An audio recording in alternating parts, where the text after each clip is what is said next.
हिमाचल प्रदेश विधानसभा शीतकालीन सत्र के चौथे दिन जहां रोजगार और नौकरियों के मुद्दे पर सदन के बाहर भाजपा का जबरदस्त विरोध देखने को मिला, तो वहीं सदन के अंदर भी इस मामले पर सदन गरमाया, जिसके बाद नेता प्रतिपक्ष जयराम ठाकुर की अगुवाई में विपक्षी विधायकों ने सदन से वॉकआउट कर लिया।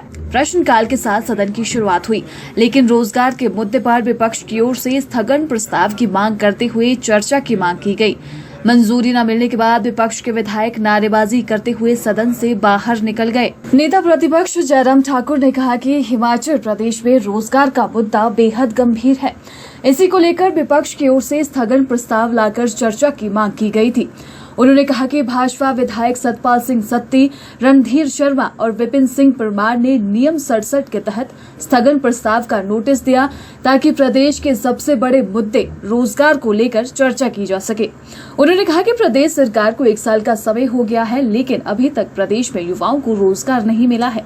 उन्होंने कहा कि ऐसी गंभीर विषय पर संसदीय कार्य मंत्री उठ खड़े हुए और विपक्ष की इस मांग को ड्रामा करार दिया, जिसके बाद विपक्ष ने सदन से वॉकआउट करने का फैसला किया। हमने उनको लगाया और उसके बाद हमने इस बात के लिए कहा कि जितने भी आउटसोर्स में लगे हुए कर्मचारी हैं उनको नहीं निकालेंगे। ये हमने उस वक्त जो है बड़ी क्लियर टर्म्स में उनके साथ बातचीत भी की थी, उनके डेलीगेशन भी, और ये हमने एक नीतिगत एक फैसला ले लिया हुआ था और कमेटी कॉन्स्टिट्यूट करके हमने उसमें तय किया था कि उनको नहीं निकालेंगे।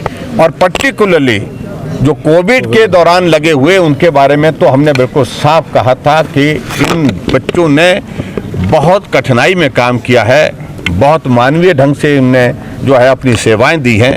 इनके बारे में निश्चित रूप से हम आने वाले समय में इस बात को सुनिश्चित करेंगे कि उनकी नौकरी कायम रहे। इस बात को लेकर के कहते हैं कि हम जो है आर्थिक बदहाली के दौर में से गुजर रहे हैं। अगर उस दौर में से गुजर रहे हैं तो एडवाइजर कैबिनेट रैंक के साथ बनाए जाते हैं। उस दौर में से गुजर रहे हैं, सीपीएस 6 बना दिए जाते हैं हिमाचल प्रदेश में। ओएसडी की लंबी कतार खड़ी कर दी गई है।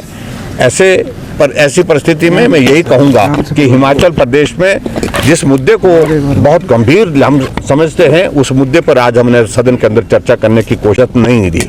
अध्यक्ष महोदय की ओर से प्रस्ताव हमारे समक्ष आया कि नियम 67 को हम नियम 130 के अंतर्गत हम इसको बदलना चाहते हैं, और हमने विषय की गंभीरता को समझते हुए इस बात को भी स्वीकार किया, इस निर्णय को भी स्वीकार किया। हमने कहा 130 में कन्वर्ट करिए, लेकिन इस पर चर्चा होनी चाहिए, और कल के लिए चर्चा के लिए कही कि भी कल चर्चा करेंगे। लेकिन इस बीच में पार्लियामेंट्री अफेयर मिनिस्टर खड़े होकर के कहते हैं कि ये ड्रामा नहीं चलेगा। क्या बेरोजगारों की आवाज को विधानसभा के अंदर उठाना ये ड्रामा है?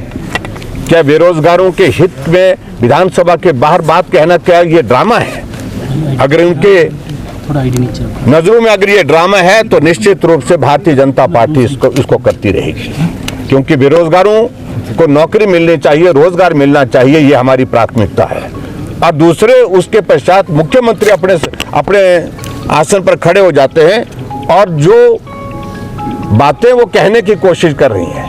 जब 130 में हमने कह दिया कि 130 में हम चर्चा करने के लिए तैयार हैं, जब मुख्यमंत्री ने उस चर्चा का जवाब देना है कल, जवाब देने से पहले आज ही अपनी बात कहने शुरू हो गए कि ये हुआ वो हुआ आपके दौरान।